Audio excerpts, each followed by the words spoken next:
Depuis le 11 septembre, l'Amérique semble figée dans la guerre contre le terrorisme. On pourrait croire que l'horizon diplomatique américain s'arrête dans les faubourgs de Bagdad ou de Kaboul. Mais pendant que l'on communie sur les vestiges du World Trade Center, le pays se prépare en secret à un nouveau conflit. Une guerre non déclarée, mais qui occupe la première place sur les rapports des agences de renseignement et de la Maison-Blanche. Avant Al-Qaïda, avant le bourbier irakien. La menace chinoise, la nouvelle guerre de l'Amérique.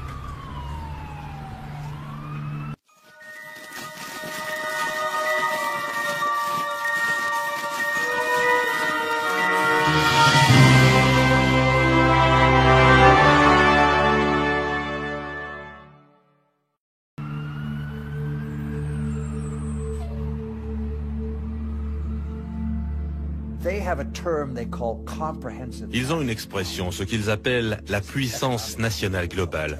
Ça couvre tous les aspects, économiques, politiques, militaires, culturels.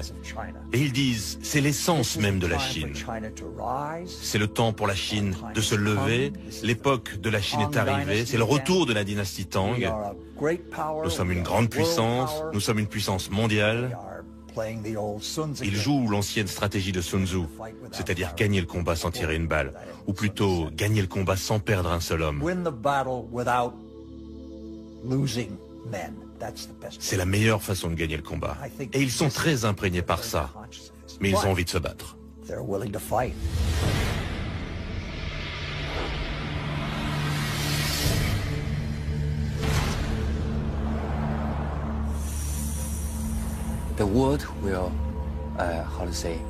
Le monde, comment dire, sera dirigé par 3 pays de première classe. Le premier, ce sont les USA, les États-Unis d'Amérique. Le deuxième, ce sont les USE, les États-Unis d'Europe. Et ensuite, c'est la Grande Chine. À l'heure actuelle, je pense que la possibilité de voir les États-Unis d'Europe comme une grande puissance est très mince. Mais que les États-Unis resteront au top, ça c'est certain. La Grande Chine, c'est assez probable. Donc j'ai tendance à croire que les rapports sino-américains, ce sera la relation bilatérale la plus importante dans les prochaines années.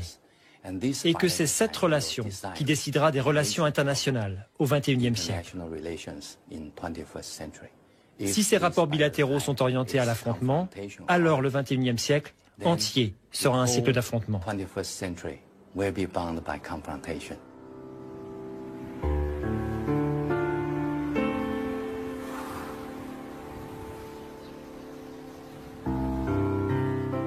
L'île de Kinmen, la véritable frontière entre les deux géants, le lieu ultime de leur face-à-face.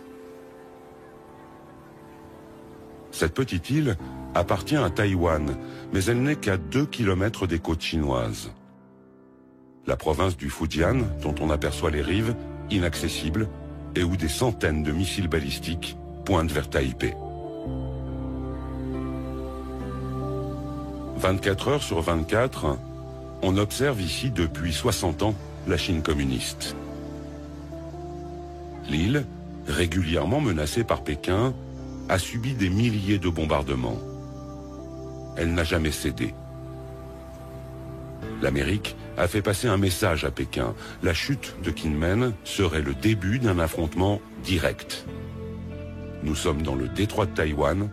C'est ici qu'un affrontement militaire pourrait un jour commencer.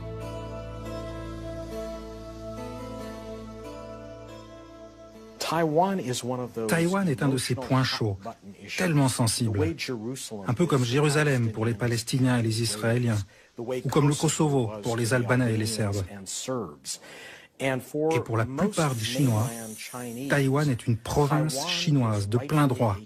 C'est un territoire dont ils sont persuadés qu'il a été volé par le Japon au moment de la guerre de 1895 et dont les États-Unis ont empêché la réunification au début de la guerre froide à cause de leur opposition au communisme.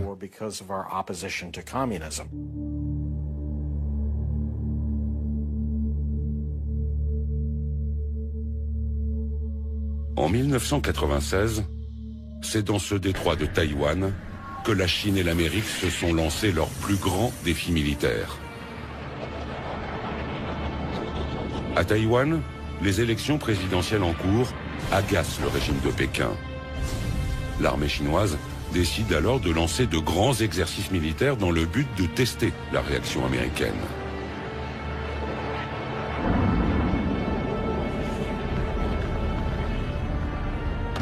Après quelques jours de démonstration de force chinoise, Washington déploie 2 porte-avions. C'est le premier face-à-face entre les 2 pays. Pendant quelques jours, la tension est extrême entre ces 2 puissances nucléaires.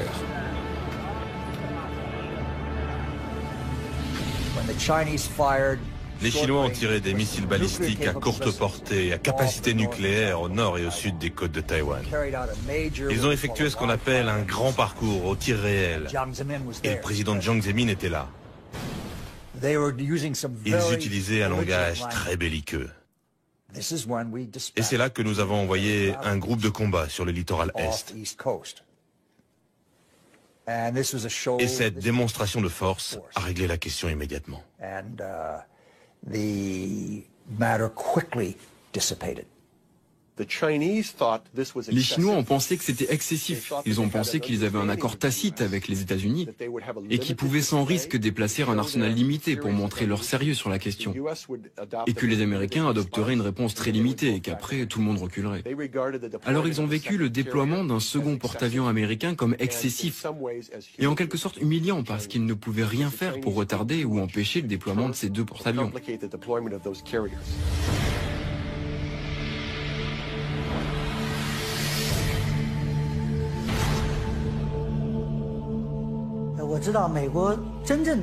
Je connais bien cette histoire et je peux vous dire que la réalité est assez éloignée de la propagande américaine. En 1996, j'étais là-bas. Les Américains avaient promis d'envoyer un porte-avions à Taïwan pour le jour de l'élection, pour protéger Taïwan. Mais en fait, le seul navire américain proche de Taïwan était le bâtiment d'espionnage électronique, le Bunker Hill. Et il était à plus de 200 000 nautiques. Le premier porte-avions américain, lui, était à 600 000 nautiques de Taïwan. Donc, la réalité, c'est que les Américains ont annoncé leur venue, mais ils sont restés à distance. Ils voulaient éviter à tout prix tout incident, et ils n'ont pas osé s'approcher de notre armée.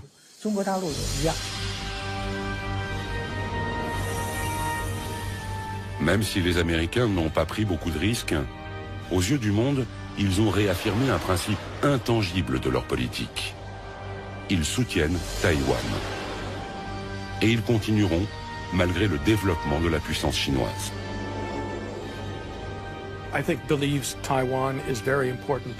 Je pense que les Américains croient que Taïwan est très important pour plusieurs raisons. Sans parler du fait qu'il s'agit de notre 8e plus grand partenaire commercial et de notre 6e plus grand marché pour les produits agricoles. C'est l'une des sources de semi-conducteurs de haute technologie. C'est très important pour l'Amérique.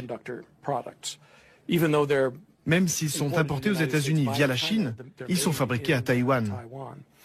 Mais cela, bien sûr, n'est pas la seule raison. Je pense que la vraie raison, c'est que l'Amérique a une responsabilité envers Taïwan.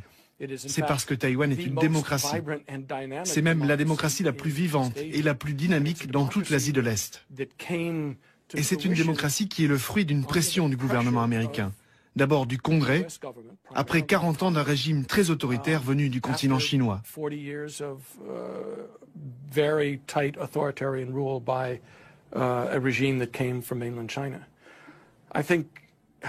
Je pense néanmoins que la vraie raison pour laquelle les États-Unis et surtout le Pentagone s'inquiètent tellement du sort de Taïwan, c'est parce que depuis 50 ans, ça a été un partenaire crucial en matière de défense et d'espionnage, y compris pendant ces 30 dernières années, depuis la reprise des relations avec les républiques populaires de Chine. Nous avons gardé une très forte coopération de défense et d'espionnage avec Taïwan. Strong intelligence collection relationship with Taiwan. Je dirais que les États-Unis ont un engagement historique envers Taïwan. Ça remonte à la Deuxième Guerre mondiale. Nous étions là. Et on cherchait une puissante démocratie chinoise unifiée. Eh bien, on en a eu les 2/3. On a eu une Chine puissante et unifiée, mais pas démocratique. Maintenant, on appelle la Chine un partenaire responsable. Eh bien, nous en avons la moitié. Nous avons un partenaire, mais pas responsable. Les États-Unis ont une obligation légale et morale envers Taïwan. Nous ne pouvons pas rester sans rien faire et accepter une invasion par ce que nous considérons comme une puissance communiste autoritaire. C'est pas possible.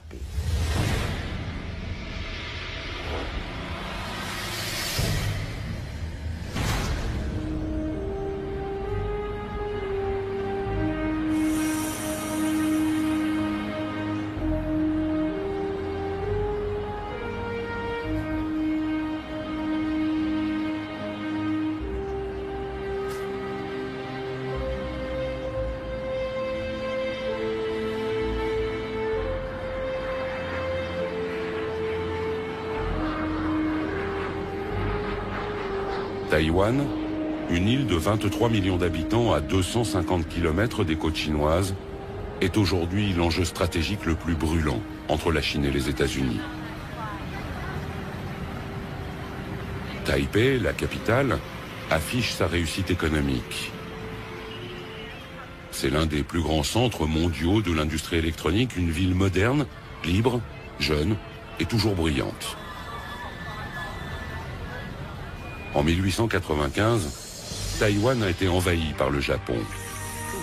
50 ans plus tard, la défaite japonaise consommée, les traités de paix rendent le territoire à la Chine. Une Chine alors en proie à la guerre civile entre les communistes de Mao et les nationalistes de Chiang Kai-shek. Lorsque la bataille tourne à l'avantage de Mao, le général Chiang, aidé par les Américains, se réfugie à Taïwan avec ses soldats.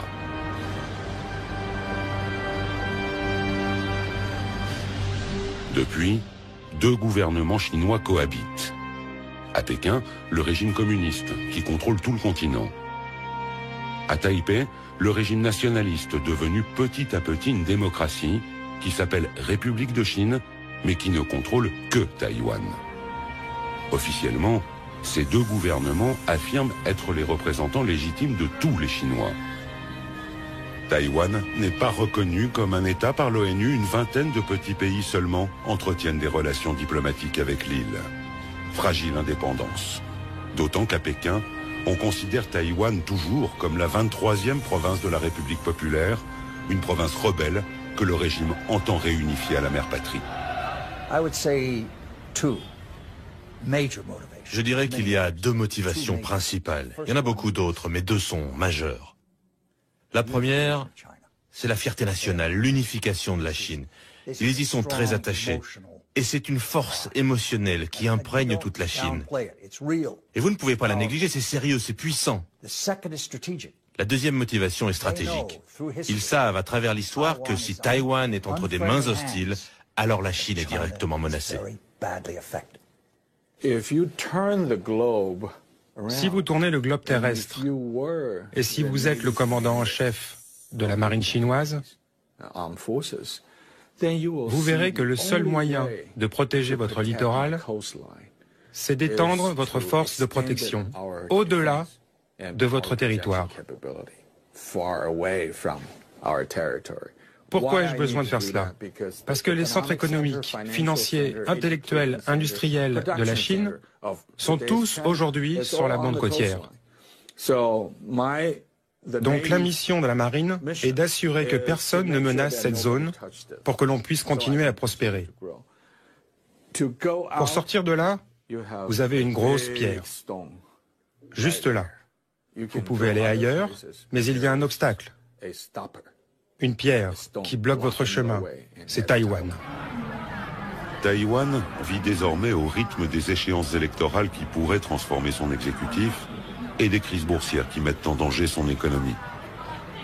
Pékin a cependant compris que quel que soit le climat sur l'île nationaliste, surtout quand il est favorable à un rapprochement politique, il ne faut pas changer de stratégie.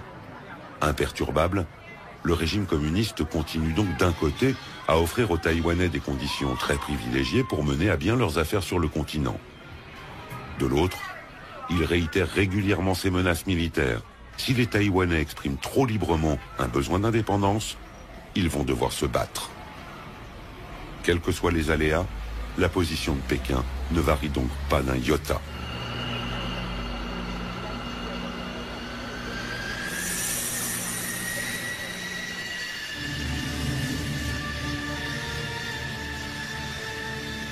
Une autoroute au milieu de l'île de Taïwan. En quelques minutes, elle a été transformée en piste d'atterrissage. La population regarde l'exercice militaire, elle y est habituée. Les Mirage 2000 français ou des F-16 américains atterrissent et décollent dans un énorme vacarme.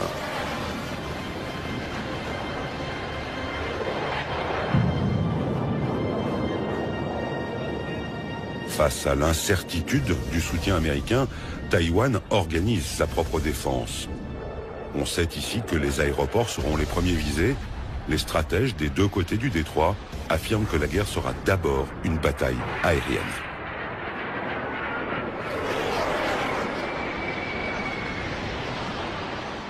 Je crois que tous les experts du monde savent que c'est très difficile de réussir un débarquement. On se souvient encore de celui en Normandie. Dans un détroit comme le nôtre, c'est dans l'air que se fait la différence. Et nous avons toujours cherché à garder un avantage dans l'espace aérien face à la Chine. Mais désormais, avec les missiles chinois, cet équilibre est remis en cause. Ils peuvent détruire nos aéroports. Et si nos aéroports sont détruits, nous perdons notre seul avantage face à la Chine, notre supériorité aérienne.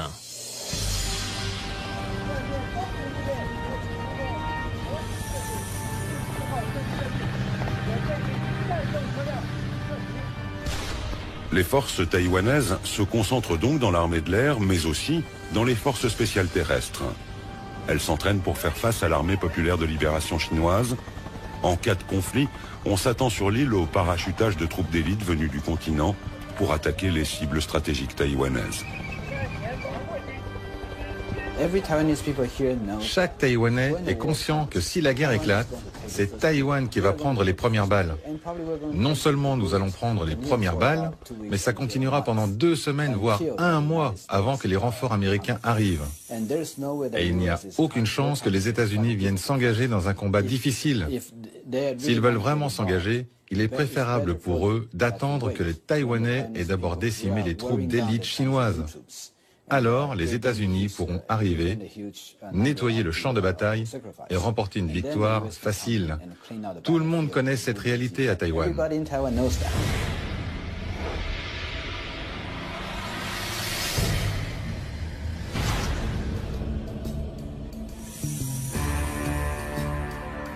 À Washington, on réfléchit tous les jours sur le scénario du prochain affrontement. On sait que la puissance militaire chinoise a considérablement progressé. Mais le Pentagone garde le mystère sur ses intentions en cas de nouvelle crise taïwanaise. Le soutien américain à Taïwan n'est pas automatique et il ne l'a jamais été. Les États-Unis ont toujours gardé la même politique ambiguë dans laquelle ni Pékin ni Taïwan ne peuvent savoir quelle sera la réponse américaine dans certaines circonstances.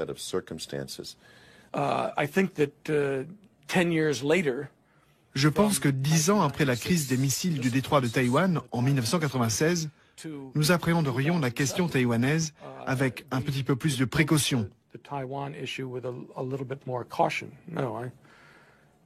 Non, en fait, avec beaucoup plus de précaution. Ce que cela veut dire, je pense que nous effectuerions probablement un pont aérien vers Taïwan et que nous enverrions un contingent militaire à Taïwan plutôt que de prendre le risque d'exposer à nouveau nos porte-avions.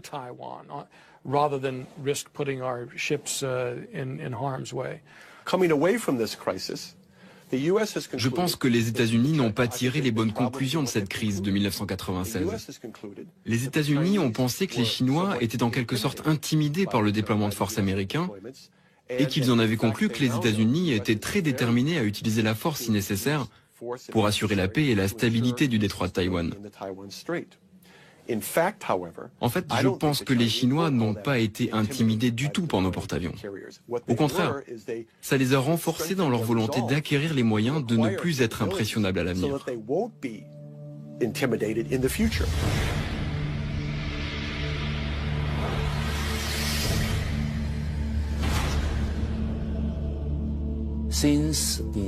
Depuis 1996, c'est-à-dire depuis la confrontation entre la Chine et les États-Unis dans le détroit de Taïwan, je pense que la modernisation de l'armée chinoise s'est accélérée.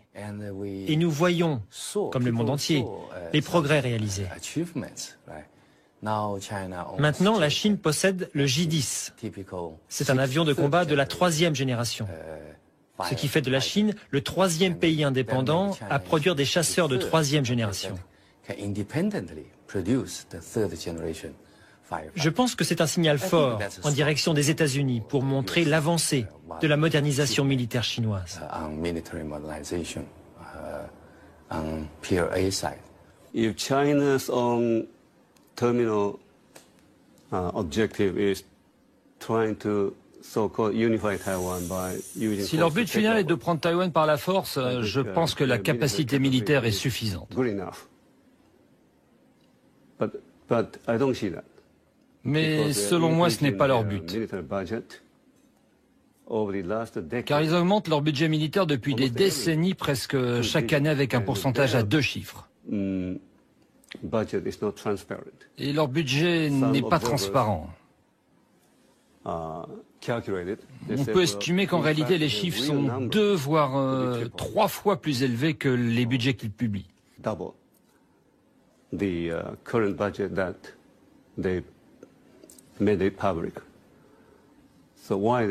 Alors pourquoi font-ils ça? Ils essaient même de montrer qu'ils ont la capacité de détruire des satellites dans l'espace.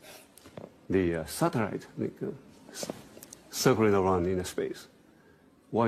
pourquoi font-ils ça? Parce qu'ils veulent montrer au monde entier qu'ils sont capables de devenir un jour la superpuissance capable de dominer même les États-Unis.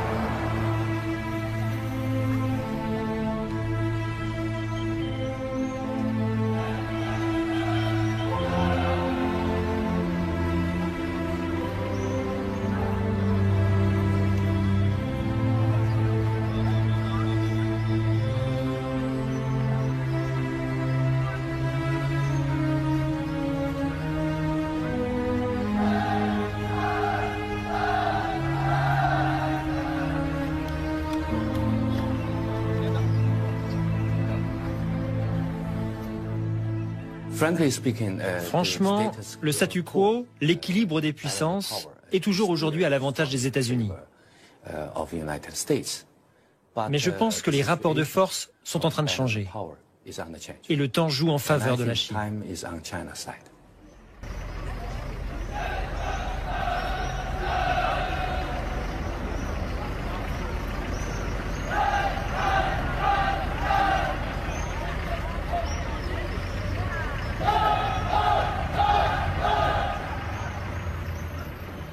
Depuis la crise de 1996, les États-Unis et la Chine ont eu souvent l'occasion de tester leur détermination respective. De petits conflits, parfois publics, parfois secrets, qu'il faut lire aujourd'hui comme les traces de la programmation de l'affrontement entre les deux puissances. Le 7 mai 1999, en pleine guerre du Kosovo, l'OTAN bombarde l'ambassade de Chine à Belgrade. 3 morts parmi les Chinois présents.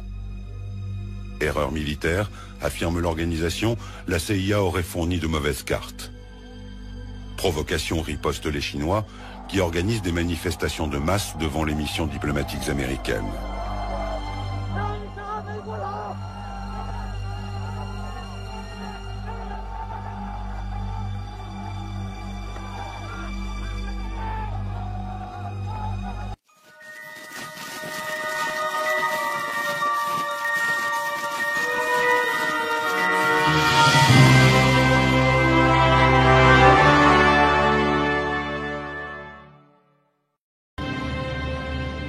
L'armée populaire de libération progresse ainsi à chaque petite bataille. Elle analyse toutes les techniques et les stratégies américaines. C'est presque une obsession à Pékin. Le développement militaire chinois est entièrement tourné vers une confrontation avec les États-Unis. En 1996, la Chine a compris que les porte-avions étaient la principale menace. Elle a donc cherché à développer des armes pour les contrer.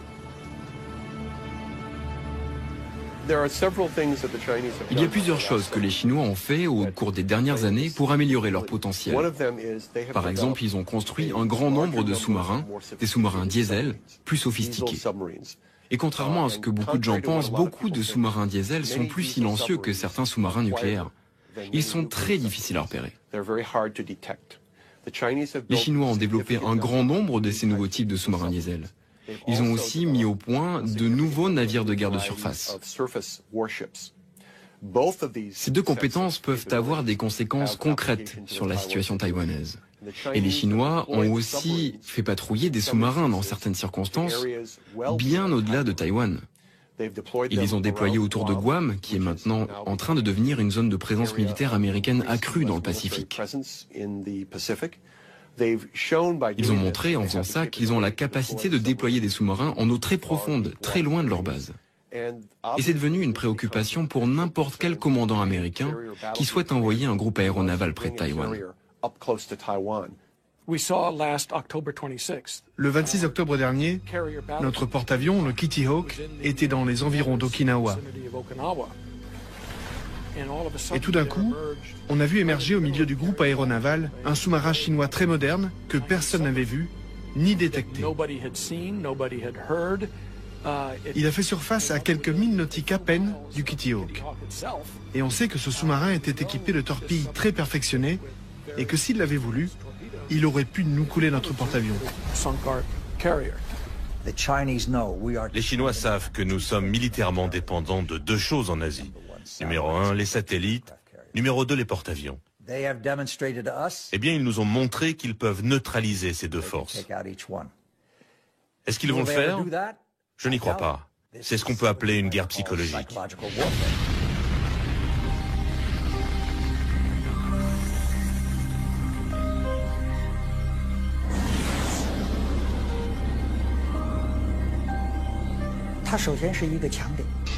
Les satellites, c'est un point fort américain.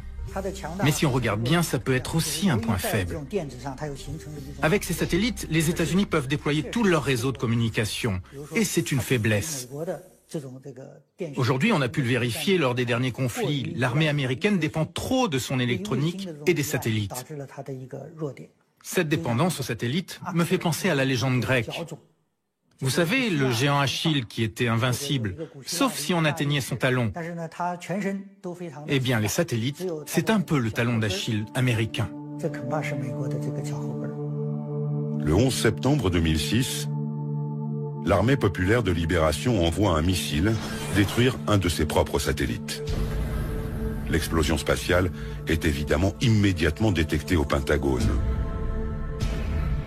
Il y a un peu d'affolement à Washington. Personne n'avait prévu cette initiative chinoise. Les Chinois possèdent un programme anti-satellite depuis quelque temps maintenant. Il est tout d'abord conçu comme un élément de dissuasion envers les États-Unis et il est aussi destiné à compliquer les décisions américaines en cas de crise. Donc oui, je pense que le tir récent qui a mis hors service leur propre satellite était destiné à envoyer un signal aux États-Unis. À leur dire qu'ils ne sont pas prêts à rester tranquillement dans leur coin et à laisser les États-Unis conserver une influence prédominante. Ils vont essayer d'accroître leur force dans ce secteur, qui pèse lourd dans la balance, en menaçant ce qui est considéré comme un élément très sensible des outils de contrôle américains.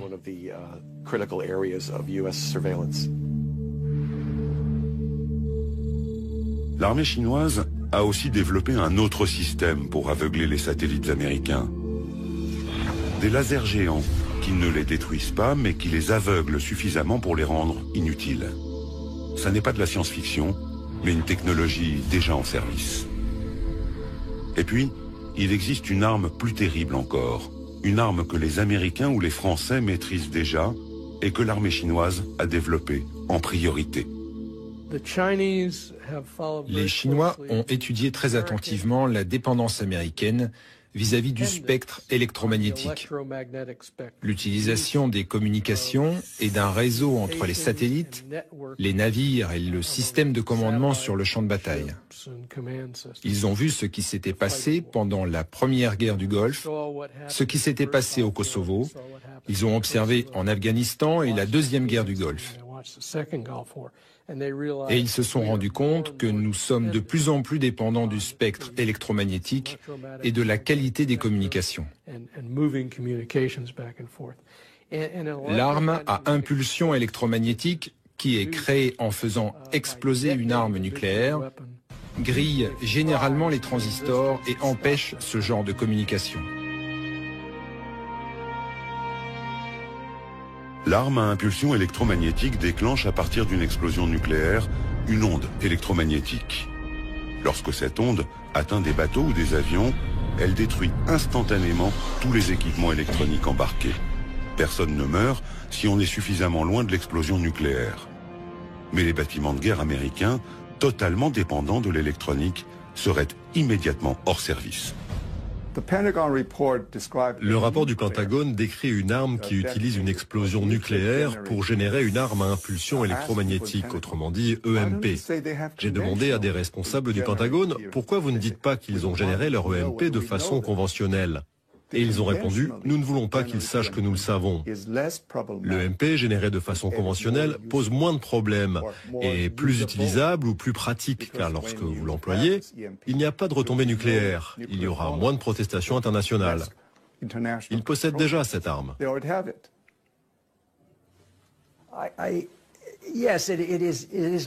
Oui, c'est comme abattre un satellite, faire apparaître un sous-marin près d'un porte-avions, le crash de l'EP3 à Hainan. Ils nous disent, vous voyez, on parle de business là, vous devez faire attention à ce que l'on fait. Nous publions les hausses de notre budget militaire parce que l'on met en œuvre une défense forte contre vous.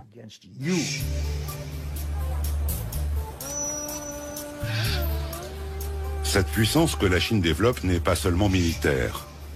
Le régime a compris qu'il devait utiliser chaque citoyen, chaque entreprise, chaque organisation dans sa confrontation avec les États-Unis. Une course à l'armement n'aurait pas de sens contre Washington.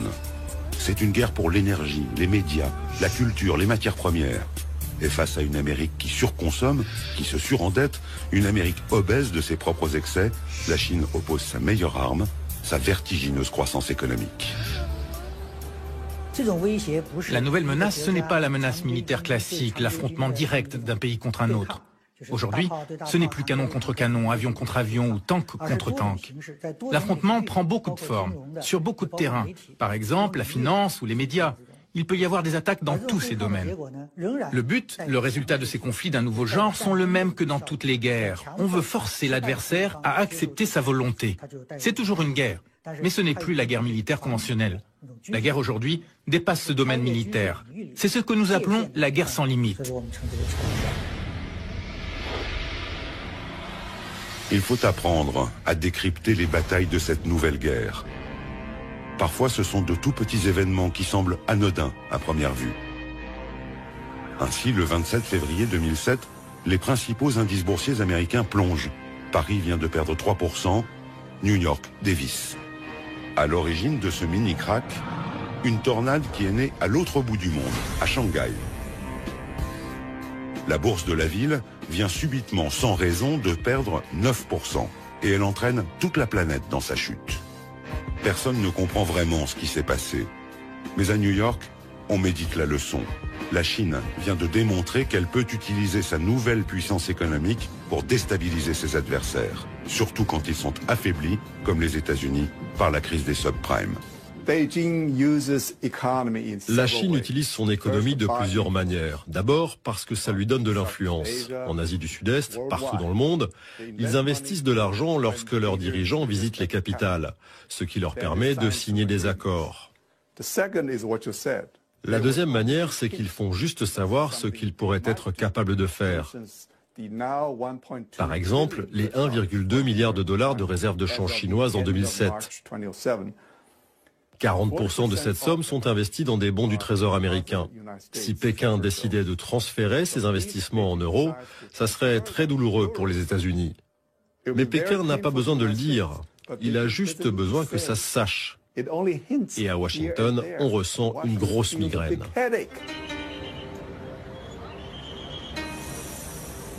La Chine et l'Amérique multiplient ainsi les champs de bataille. La contrefaçon des DVD d'Hollywood, le rappel des jouets chinois par des constructeurs américains, la réception du Dalai Lama à Washington, le rachat par Pékin de compagnies pétrolières. Des centaines de conflits. La Chine et l'Amérique pensent qu'ils doivent dominer pour survivre. Les États-Unis consomment à eux seuls plus de 35% de toute la consommation mondiale. C'est 8 fois plus que ce qu'ils représentent dans le monde par leur population. Alors bien sûr, ils adorent cette position en tant que seule superpuissance. Ils peuvent accéder à de nouvelles ressources. Alors tous les partis politiques américains soutiennent la même politique étrangère. Les États-Unis doivent demeurer le seul leader mondial. Et ils restent sur leur garde face à tout pays, quel que soit le nom de ce pays. La Chine, la France, la Russie, l'Allemagne, l'Inde, le Brésil, le pays qui viendra menacer leur domination sera pour eux un problème.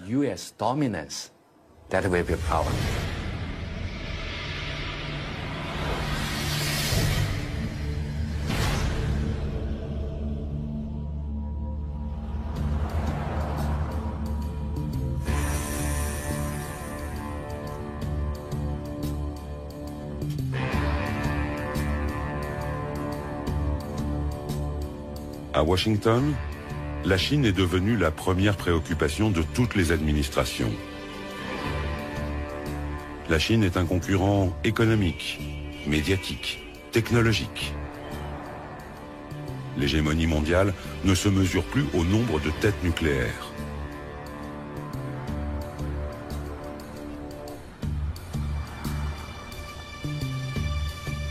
Au Congrès, on a même installé une commission permanente d'enquête, unique en son genre, chargée d'étudier les défis économiques et de sécurité posés par la Chine. L'URSS n'avait pas eu droit à autant d'attention du temps de la guerre froide.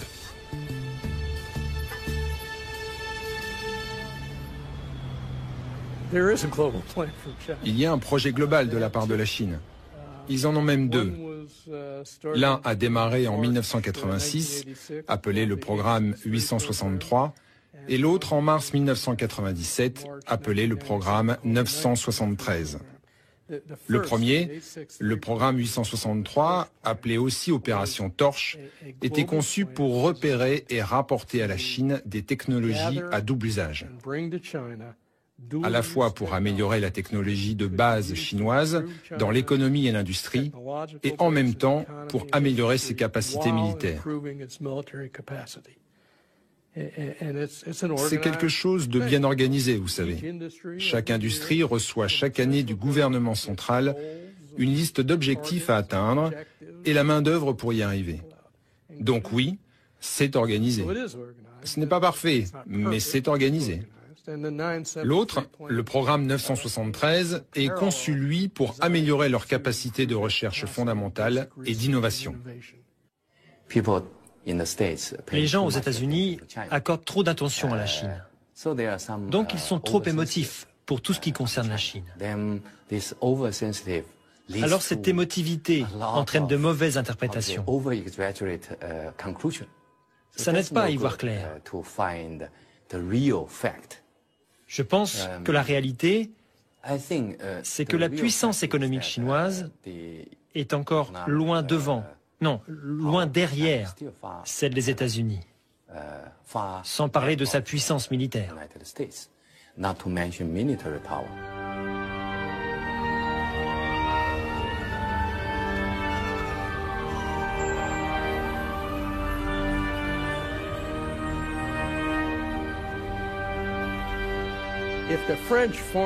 Si les services secrets français approchent un étudiant et lui demandent « Quand tu seras dans telle ou telle université aux États-Unis, On veut que tu ailles dans des laboratoires et que tu récupères des informations. L'étudiant peut répondre « Je suis occupé, ça va me déranger dans mes études ». Si le service d'espionnage chinois approche un étudiant chinois et lui dit « Tu veux un visa ? Tu veux un passeport ? Quand tu seras aux États-Unis ou en France, tu feras ta thèse là-dessus. Tu vas travailler sur ce projet et tu nous feras un rapport, sinon tu ne trouveras jamais de travail en Chine, ou bien ta famille perdra sa maison. » Ils sont capables de faire ça.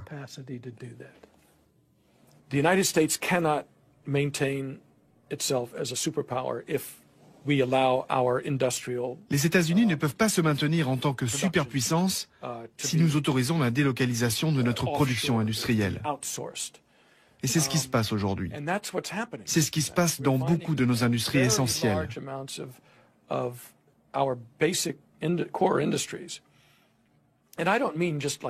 je ne parle pas simplement de l'acier. L'acier en fait partie, comme le cuivre. Vous savez, toutes ces ressources fondamentales. Mais aussi les secteurs comme les semi-conducteurs. Quand on sait que notre industrie de semi-conducteurs est passée de 12 usines de fabrication de haute technologie à 3, car de plus en plus sont fabriquées à Taïwan et au Japon, non, pas au Japon, à Taïwan et en Corée du Sud, et jusqu'en Chine. Si on autorise notre haute technologie comme l'électronique la plus pointue, la science, la recherche et développement à être délocalisée en Chine, alors on ne peut pas survivre en tant que superpuissance. We can't survive as a superpower. Cette guerre technologique culmine dans le cyberespace. La Chine et les États-Unis forment des armées de soldats numériques qui espionnent ou attaquent les réseaux de l'ennemi.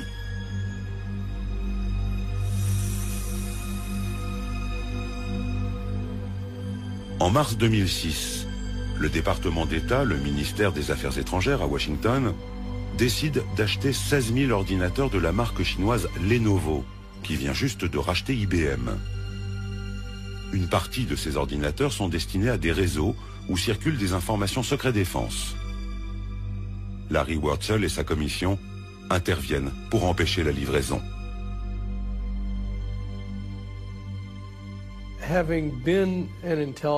J'ai été un officier des services secrets pendant longtemps, 25 ans dans l'espionnage militaire.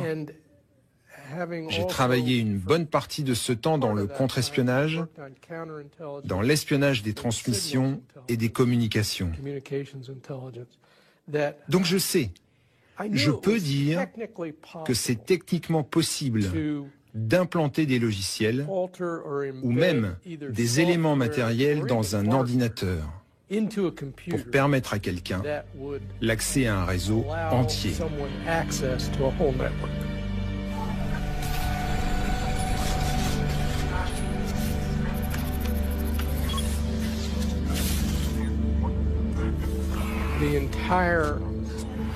L'administration du contrôle des exportations, tout comme le ministère du Commerce, a été attaquée, mis hors d'usage, par ce qui s'est avéré être des pirates informatiques chinois. Le département d'État lui-même a perdu un service et tous ses ordinateurs à cause de ces mêmes pirates chinois.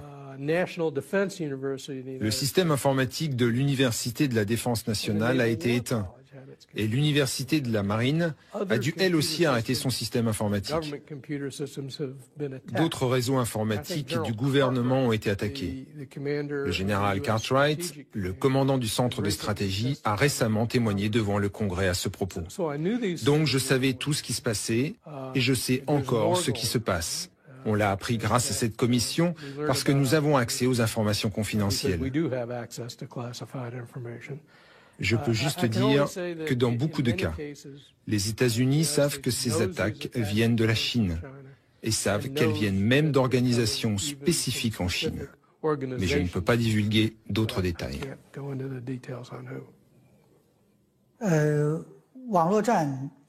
La guerre sur Internet est aussi vieille que l'Internet lui-même. Et on ne peut pas dire que ce soit une invention chinoise. La CIA et la NSA américaine emploient au moins 25 000 personnes sur Internet. Ils ont les plus grands centres d'écoute et de surveillance d'Internet.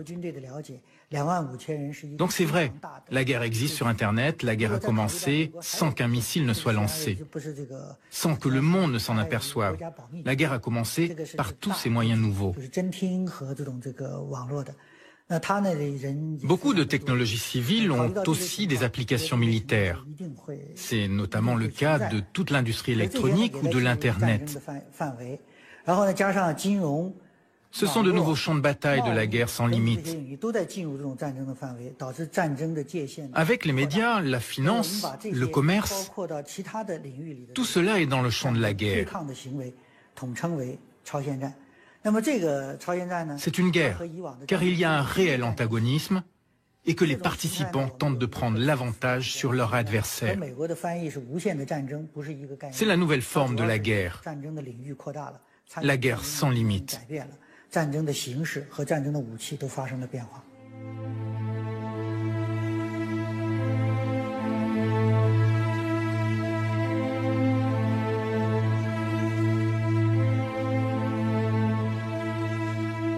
Cette guerre sans fin a déjà commencé. Un peu partout dans le monde, on se bat pour le pétrole, pour l'eau, pour des ressources que le développement de la Chine rend limitées aux yeux de l'Occident. L'Amérique utilise sa domination militaire pour asseoir sa puissance et garantir ses approvisionnements. La Chine propose une stratégie asymétrique. Elle cherche les points faibles de son adversaire. Cette guerre se manifeste désormais partout dans le monde. En Corée du Nord, en Birmanie, en Iran, au Darfour, partout où la planète brûle, la Chine et l'Amérique s'opposent en coulisses. Rappelez-vous Deng Xiaoping, il ne peut pas y avoir deux tigres sur la même colline.